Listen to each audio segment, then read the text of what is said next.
than anything this world can offer me. For I know that He alone can satisfy.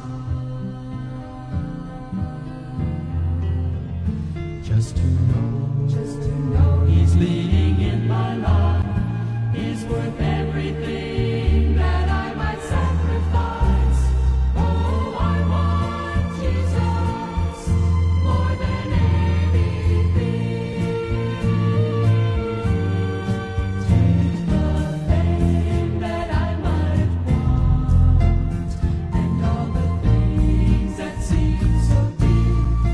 I'd rather have Him than any praise that men may give to me. I want Him to have control and be the breath of life in me. I'd rather have Jesus, I'd rather have Him than anything. He had power without end.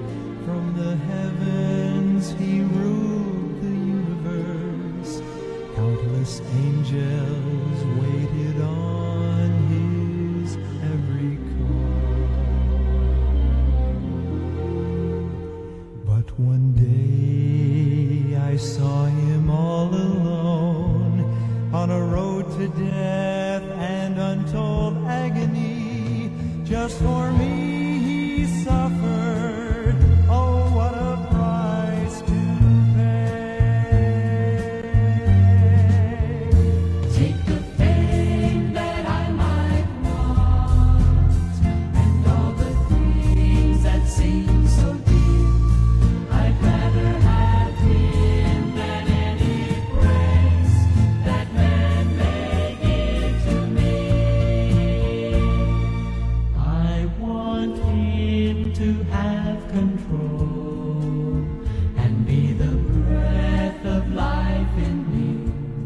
I'd rather have Jesus, I'd rather have Him than anything. As I go on through life with Him, there can be no other way. I want Jesus, I want Jesus. Oh, I want Jesus more than anything.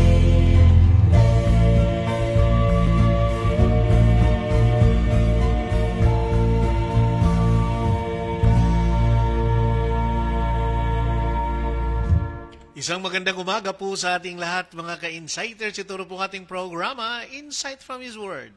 Kaibigan niyo po si Pastor Ray Sarsuela Chespan ng Northside Baptist Church. Dito po yan sa siyudad ng Davao City. Araw po ngayon ng Martes at July 29 na po tayo at ilang tulog na lang, 3 tulog na lang at buwan na po ng Agosto. Kaya sa ating pong mga ka-insighters, wherever you are, mga OFW natin, mga pastors dyan, at mga missionary natin, good morning. No? At maganda palang resulta, no? Meron ng parang amicable settlement between Thailand and Cambodia. No? Sana po ay mahinto na po yan na kung ano mang ang pinag-agawan nila dyan sa may area na yan ng kanilang mga border. So, muli po, magandang umaga po sa inyo. At may the good Lord bless you. Okay, at ang una natin dito, si Brother Mike Malabad. Mike, good morning from Davao City. And may the good Lord bless you. And Brother Samuel Tiad, nakaka-chat ko pa lang kanina. Good morning, Pastor Brother Samuel. ang deacon dyan sa Revival Fellowship Baptist Church sa Bulata, Kawayan. Good morning. At kay Brother Rod Poblador ng Mangagoy, good morning po. Bislig City, Surigao del Sur, good morning. And to Merly Diaros na sa Bacolod City, good morning sa iyo, Merly. God bless you and to your family. And also to Marlene Tilay na nasa Iloilo City, good morning. Mayo ang panahon siguro dira sa Western Visayas. And to Ma'am Rosa Sumelhig from New Corelia, Davao del Norte, good morning. May buntag ya sa inyo. Pastor Earl Magdalene na nasa Magara, Rojas, Palawan. Kumusta si Ningning Doy, ang bato ni Ningning at bato ni Noynoy? Diyan sa sa may San Vicente. Yan, sa Palawan, good morning. Sila ni Pastor Adad, na nasa San Vicente din, si Rema. Nakabisita ka sa Iladoy? At may the good Lord bless you po.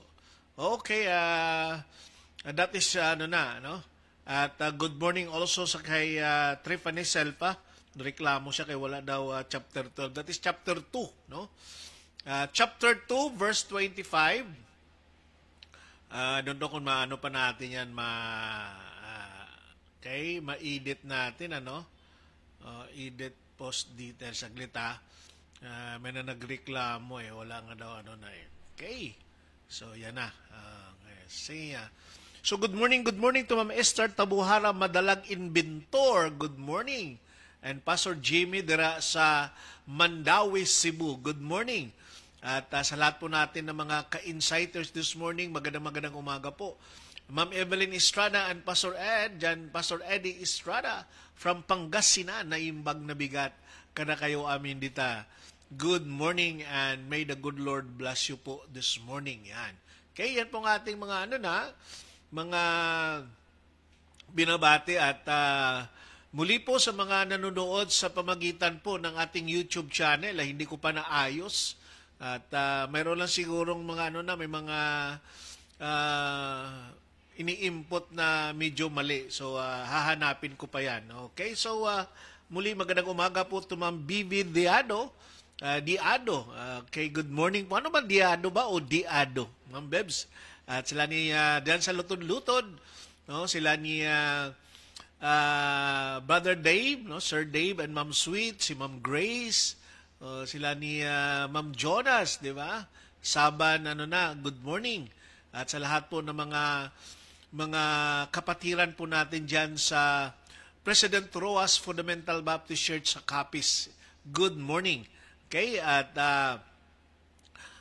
dito lang muna tayo manood, pero itatry ko na ma-download ito from, and then i-post ko lang sa YouTube channel kasi maraming nanonood, no?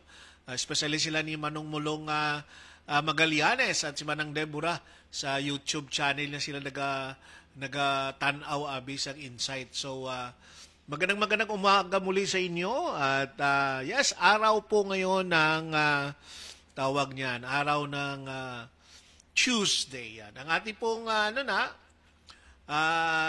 kay Sir Generoso, kay Sir Dilima at kay Mrs. niya na nasa Maynila ngayon. Good morning po sa inyo dyan. Tagalog na Tagalog kayo dyan, Sir. Ma'am Jonah Alimpipinig Tanghinan, good morning po dyan sa inyo sa Negros Occidental. Yan, good morning. At salamat sa mga nagsishare sa atin, no? Si Brother Samuel number 1 sharers natin yan, no? So please pakishare naman po ang ating program sa inyong mga Facebook para marami po tayong kasama at sabay-sabay po tayo na kakain ng blessing from the Lord. Yan, for our spiritual food.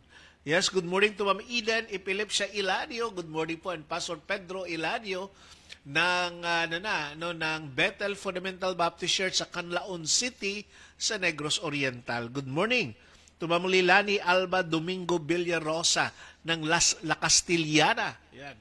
Negros Occidental. Good morning po dyan sa inyo. And to Jing Simbahon Tuloy, Ihada at si Pastor Ray Tuloy from Digos City. Yan. Good morning po sa inyo.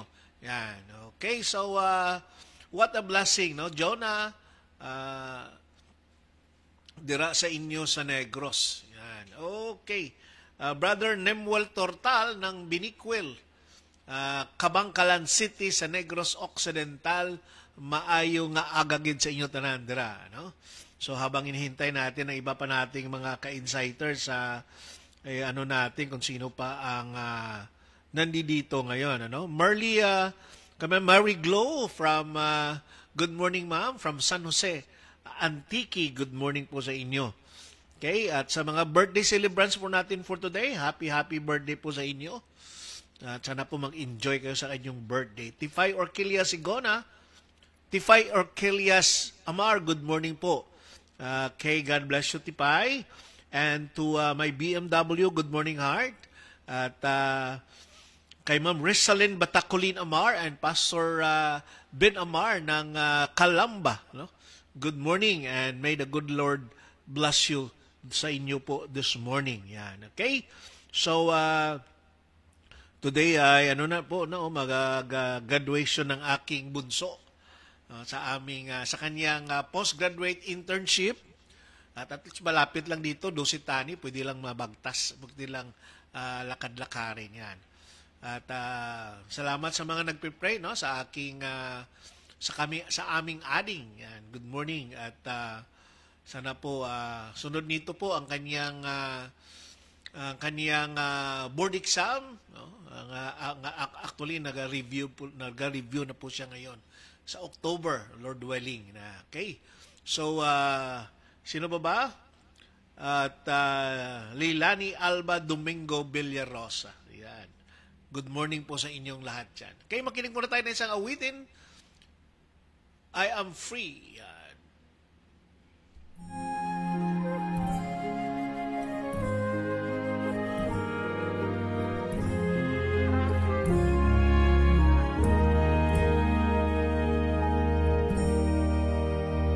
How dark the dungeon of my heart, how strong the sin that shackled me, but oh, how strong, oh Lord, you are. You turned the bolt and set me free. Now I am free.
I am free. We are all free. Edith Dores Roes Habonita. Good morning sa iyo, Deth. And may the good Lord bless you and your family. To Ate Betsy Lanaban Claro, magandang umaga, Ate Bets. May the good Lord bless you. To Rhoda May Isla, good morning naman po. Pamangkin ito na aking classmate, Pastor Alex Villena, na nasa New Zealand. Yan. Good morning sa kay Engineer Josuelo Casan, na nasa Samoa. At may the good Lord bless you dyan sa inyo, Diyos. And lapit ka nang umuwi, no? Ng Palawan, yan, ng Puerto Princesa. Yan, good morning po. At Rosel Sidoro, good morning din po. Okay? Our verse this morning found in the book of Joel chapter 2, verse 25. Anong sabi dito ng Joel chapter 2, verse 25? And I will restore to you the years that the locust hath eaten, the cankerworm, and the caterpillar, and the palmer worm, my great army which I sent among you. Lord, salamat po sa umagang ito na makapag-meditate po kami sa iyong salita. Salamat, Lord, at you're always with us, Lord, and remind us, rebuke us, to discipline ourselves for your own glory and honor. Lord, I know that you give us wisdom because we need that, so that we could understand and we know how to choose and we know how to decide in life. So Lord, maraming salamat po sa lahat ng mga birthday celebrants. May continue to be with them. In Jesus' name we pray. Amen and amen. I will restore to you the years that the locust hath eaten. So we started. Christine Kaholo, good morning. May the good Lord bless you, Christine. That is not Joel chapter 12, verse 25. That is Joel chapter 2. Joel chapter 2, verse 25. Yes, there is no Joel chapter 12, verse 25. Okay. Daniel Cadiz Lucica, good morning sa iyo, classmate, na nasa Nazareth, Guimaras. At condolence pala sa family Sanz, ng aming classmate si Pastor Rene Sanz ng Iloilo is now with the Lord. Yan itong mga classmate namin. Ito po ang mga kabadi-badi ni Pastor Ernie Saban. Si Pastor Rene Sanz is now with the Lord. No? Hereso de Lima and Mr. and Mrs. de Lima dyan sa Metro Manila. Okay? Good morning at magandang umaga po sa inyo dyan. Okay? Enjoy. Wala naman siguro traffic kasi kung sa hotel naman kayo, wala naman siguro. No? Maliban lang kung lumabas kayo. Ma'am Rose Montealegre ng Magara Baptist Church. Good morning, Ma'am Rose. At Pastor June Aga, no? At imanamayo diya ang ato bisita, no? Si Pastor Earl Magdali. Pastor Isoroy din ha. Okay, dala dito sa kay Kuan, Pastor Trinidad sa Rizal. Pakanaan na og kuan dito mga exotic. So, praise the Lord, no? Okay. Sorry. Saglit na. Hinom na tayo ng kape. Previously, we talk about disciplines of the mind. Disciplines of the mind, fear, faith, and this morning is regret. Pag iparaphrase po natin ang verse na ito, I will repay you for the years the locust have eaten.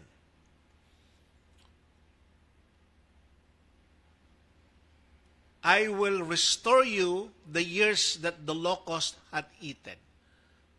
Alberto Compensino, ang presidente ng Pastors and Workers ng Fellowship of Fundamental Baptist Churches in Southern and Eastern Mindanao. Yan. Okay, Busing, good morning. O magandang tanghali po dyan sa New Zealand. No? Christchurch, Pastor Marsan Pitas. Yan. Good morning po. Magandang tanghali po sa inyo dyan. Ma'am Leia Locas, magandang umaga din po, Ma'am Leia. So, the attitudes that is perhaps most very tempting in corrupting our perspective is the sense of regret we feel over missed opportunities and past failures. Okay? So itong word na regret, di ba? So, kahapon we talk about faith. The other day we talk about fear.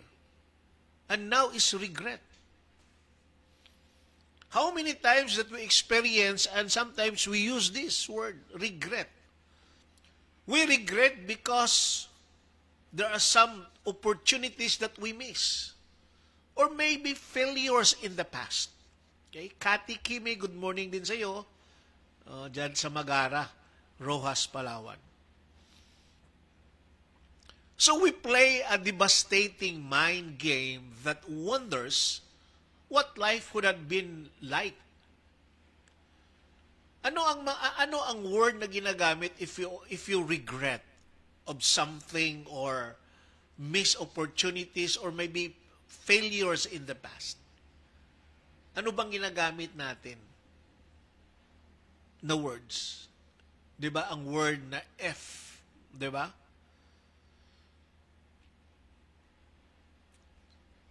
If we hadn't fallen, sana, no? Kundi lang siguro nagpakasala, ay hindi lang kumain si Iba, di ba? If so and so hadn't hurt us, or maybe, ang ano natin dyan is con, no? Sana, if, sana. Sana kung hindi lang, you know what, that is our statement, that yung mga hugot natin, di ba? If we have turned right instead of left, sana maaga tayong nakarating. How many times, di ba? Ako, minsan ang GPS ng sasakyan, ang GPS, pag mapupuntahan ako, so ginagamit ko yung Google Map. Ang Waze, di ko na ginagamit. Ang Google Map, medyo, Pastor Randy Ritisa, good morning, Doy, and Ma'am Charlene, dyan po sa Tibongko, sa Tibongko Fundamental Baptist Church. Pero minsan hindi ko sinusunod. Hindi ko sinusunod yung Google Map. At sinusunod ko yung gusto ko. Hanggang dumating doon sa dulo, one time, palpak doy. O say palpak doy. Dili man siya palpak, no? Like for example, one time nagaling kami sa Tagum ata kasi mayroong fellowship doon, ang mga alumni ng Doon. Ay, Doon alumni pala natin, August 24 and 25. Invited si Pastor Earl Magdali. So, habang papalapit pa kami, nasa Lasang pa lang kami. Lasang, that is the first barangay ng Davao City after Panabo City.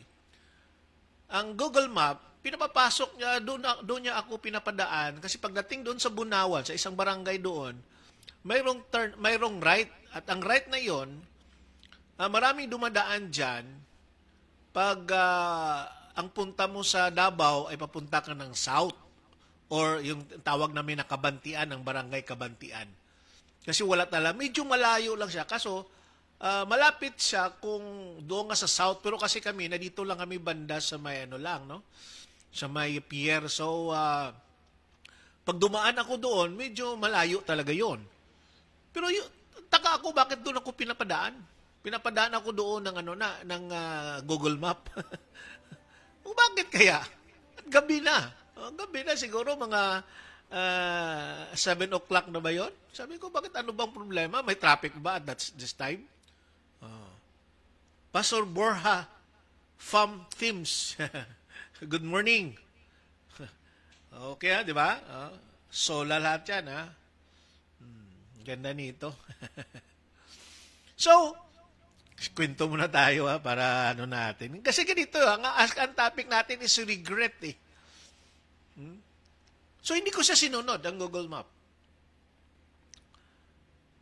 At sabi ko nga, many times, especially dito sa Davao, hindi ko sinusunod. Pagdating doon, kaya pala doon niya ako pinapadaan sa papunta right turn niya ako pinadaan sa highway, Kasi pala, may banggaan, may aksidente, doon sa malapit sa isang pier. Kaya hindi ko sinunod, kaya pagdating ko doon sa may traffic na. Sabi ko kaya pala, kung sinunod lang sana natin yon, hindi na kami nakabalik kasi may mga nasa likod eh. Ayun na lang. Sabi nga nila, basa ka na, maligo ka na lang. So, yan ang yun ang nangyayari. Sana, minsan pagpupunta kami ng SM, nag-Google Map ako. Ngayon, talagang sinusunod ko na ang Google Map. Kasi sabi ko baka, mas know-how siya. So, sa buhay po natin, ganun po, di ba? Our regrets in the past. So maraming mga bagay, maraming mga laro na destroyed us. Sana pinasa ko yung bola sa kanya kasi malapit. Bakit ko kasi na-shoot yun? Tinira ko, hindi tuloy na shoot. Talo kami, di ba? So, ganun yung mga regrets natin. Always turning our gaze backward. Never forward and never upward. Always our regret, basta ang traffic papuntang Balbakwa. Okay doon, bossing. Walang traffic yan doon. Sigurado yon. Kasi diversion road lang. Diversion road yon going to the airport. Pero hirap lang parking doon.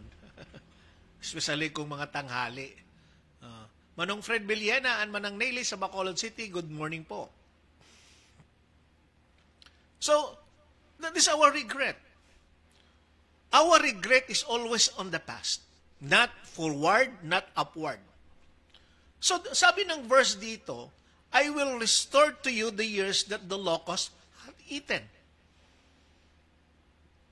So, though the locusts have consumed our past, we extend an open invitation for them to consume our present and eventually our future. We live in our regrets far too easily. Diba? So, itong sinabi dito ni Joel, sa book of Joel, this is a minor prophet. So, what is the point of that? Are we trying to change the past? Are we telling the sovereign God that He missed a chance to make things better for us?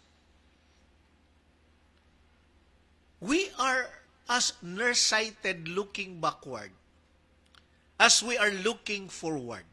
Diba? Vicky Villaries, good morning po from Manapla, Negros Occidental. We forget that the God who exalted Joseph to the political affects of Egypt first allowed his brothers to betray him and a prison to hold him captive. We know that, di ba? What do you think about what happened to Joseph?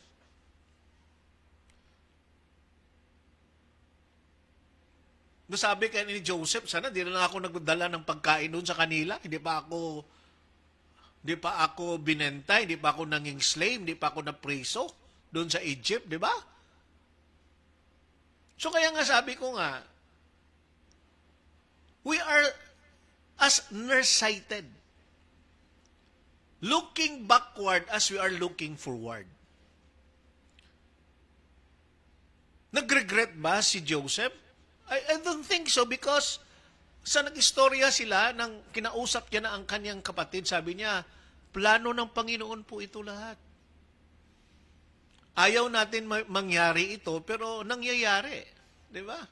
Kasi nga, kung maalala nyo previously ang ating mga pinag-usapan, is about the purpose and the plan ng Panginoon.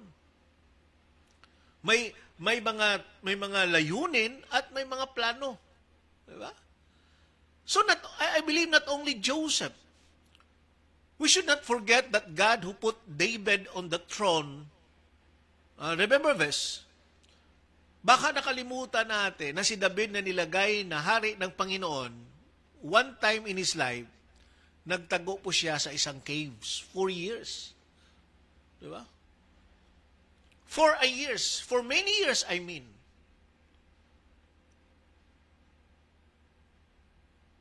Kita mo ang mga situation? Nagtago siya. Ano lang kaya pinatay niya na lang si Saul na nandoon. Pero hindi niya ginagawa. Hindi niya ginawa, I mean. And we should not forget that the God who raised Jesus from the dead sent him to die in the first place. The deliverer Moses was first an exiled student. 'Di ba?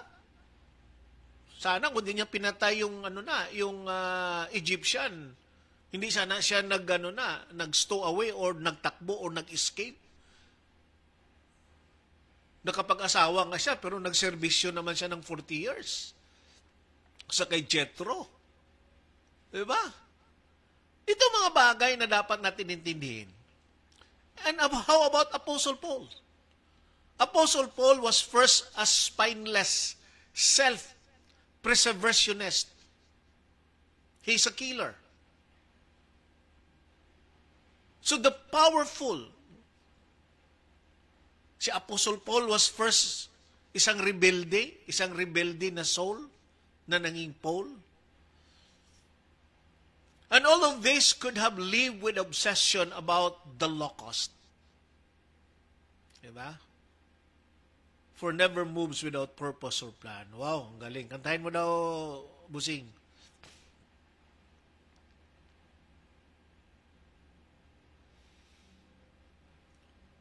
All of this could have lived with obsession about the Locust. None of them did, and God did amazing things through them. So Joel is telling us, and he said, I will restore to you the years that the locust hath eaten. So the question this morning is, do you have regrets? Yes, I believe yes. Marami tayo niyan. No? But do not be gentle with them. Get over them. You have trained yourself in paralysis. You are committing a slow, painful suicide, dying past death over and over again until you run out of life. Because you are living in the dismal fantasy. Sometimes we are so obsessed of failures that we committed before. Mga oportunidad, di ba? So how is that fantasy? Why we are living in the dismal fantasy? Why? What is fantasy? Think about it. God has removed your past from you, separating you from your sin as far as the east is from the west, and comforting you more deeply than anyone has grieved you. You know this? Tinanggal ng Panginoon ang ating nakaraan. At sineparate po tayo sa ating mga kasalanan as far as the east and the west. So that's truth. And to the extent you dwell on those past events, you are out of touch with reality. Base your life on truth. It's calling you forward. How many times that we regret? And because of that, because we are regretting what happened in the past, we cannot move on forward. Pero sabi ng Panginoon, I will restore you the years that the locust hath eaten. Don't worry. Sabi ng Panginoon, surrender that to me. Surrender your past, surrender everything about you. and focus on me, the author and the great finishers of our faith. Di ba? So how many times sabi ko nga, ang fear is the product of the lying of our enemy. Pero sabi ng Panginoon, we should discipline our minds to believe and not to question and not to doubt the capacity and the power of God. And now, discipline your minds regarding or looking back or regrets. Sabi ng Panginoon, babayaran ko yan. I'll be the one to pay for that. Diba? Ma'am Asantista Garobelio from Guimaras, good morning po. Kaya nga sabi ni Erwin Lutzer, in Christ, we can move out of our past into a meaningful present and a breathtaking future. Hallelujah. We are now in Christ. Kapatid, ka-insiders, kaibigan, surrender your life to Him. Sa mga anak ng Panginoon, put your trust, believe. Diba? Magtitiwala sa Panginoon. Kasi po, sa Panginoon, we can move out of our past so that you cannot on the attitude of regretting but not moving. Yung awit ng sekular, di ba? Kung maibabalik ko lang. Hindi mo na maibalik yun. Kahit luluha ka pa ng dugo. The failures, the decision that we made in the past, only the grace of God that He will restore that to us. Hallelujah. Diba? Sana, di ba? Marami tayong mga sana sa buhay. Sana nakinig lang ako. Sana, yan, di ba? Gana. Sana. Sweet Dison, good morning din po. Yan. And to Ma'am Becky Villaries. Salamat sa mga sharers natin. Tuloy-tuloy po na pakishare naman ng ating program. Okay? At may the good Lord bless us this morning. Yan.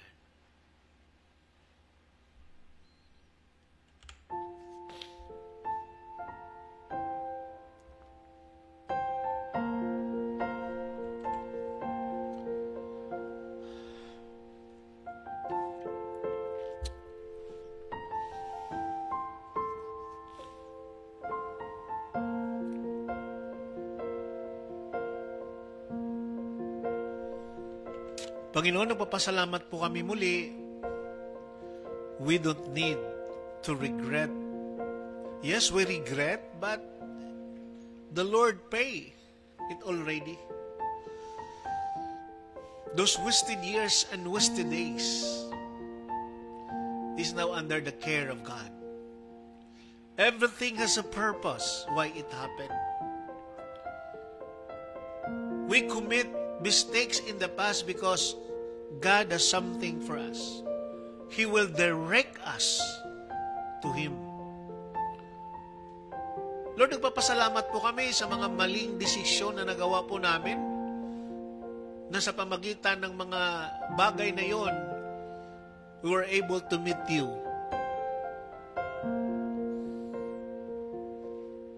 May mga bagay na akala namin it's not good for us, not favorable for us, but You have a plan and purposes. Because along the way,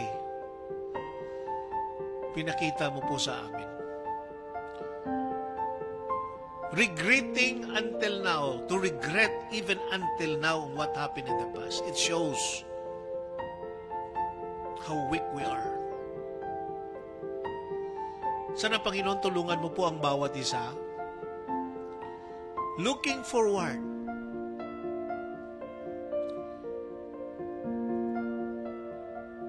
Thank You, Lord, for the grace. Thank You, Lord. Maraming salamat, Panginoon, that You allow us to do something. Lord, I pray na ma-fix na po ang aking YouTube channel ng Insight para simultaneous po muli, Lord, ang live. Lord, we pray for your blessing sa bawat isa.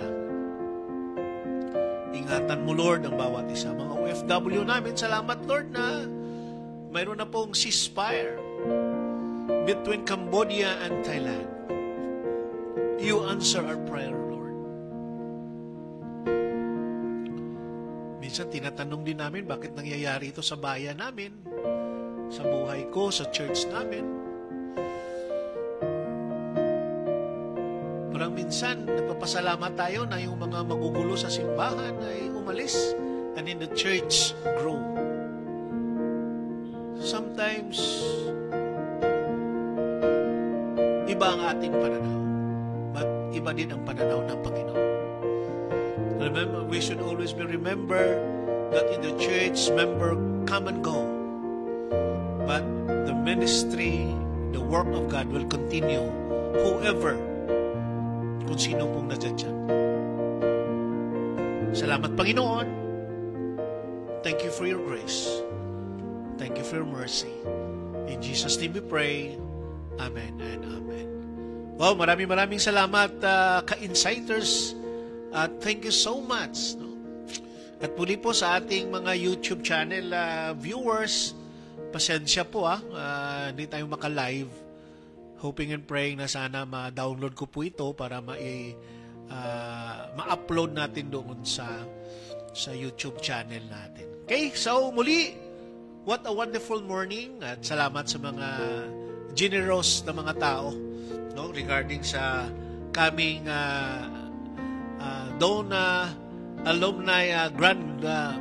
alumni fellowship po namin that will be on next month, no, at last po this year. So sa lahat po ng mga alumni at sa mga generous sponsors namin, thank you so much. Sa mga pinadalhan ko po, sana po mag-reply po kayo. Parang awa nyo na po para maka-attend po ang mga pastors and their families. Time to enjoy. Okay, so maraming salamat po. Muli, see you tomorrow, Lord willing. And may His goodness and mercy will follow us. Daisy Velasco Tabohara, good morning po. And Brother Frederick dyan sa Semirara Island, sa Kaluya, Antique, good morning. At Ma'am Elizabeth Dorado, magandang umaga, Ma'am Elizabeth. And happy birthday din pala sa aking pamangkin, no? si Shell. Yan. At Chespa Joaquin, dyan sa Bacolod. 18 na, wow! Debo pala ngayon ni Shen, ha? At praise the Lord, sabay din ng graduation ng aking anak. Okay? So, muli, maraming salamat po, no? Salamat sa inyo. Kita-kits tayo bukas. When answers aren't enough, there is Jesus. God bless you, and I love you. Bye-bye. Bye-bye. See you tomorrow.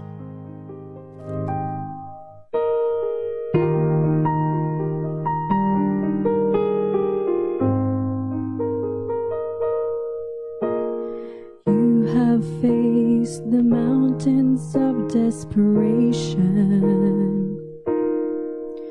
You have climbed, you have fought, you have won. But this valley that lies coldly before you casts a shadow you cannot overcome.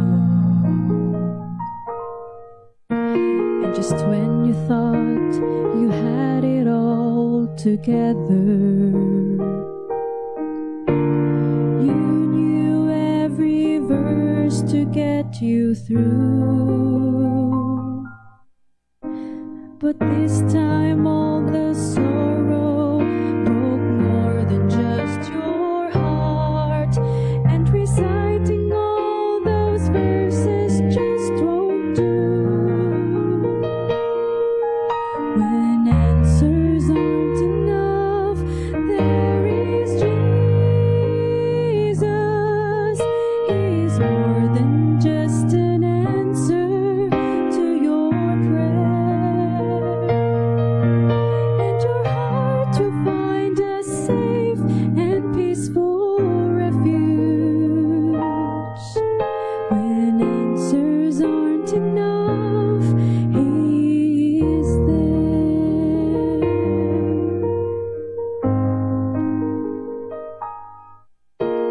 Instead of asking why did it happen, think of where it can lead you from here.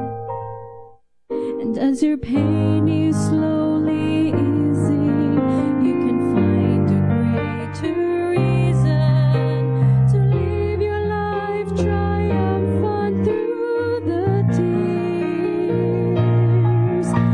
When answers aren't enough, there is Jesus.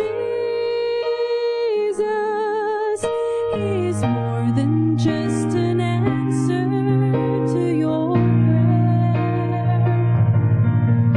And your heart will find a safe and peaceful refuge. When answers aren't enough, He is there. When answers aren't enough, there is Jesus. He's more than just an answer to your prayer.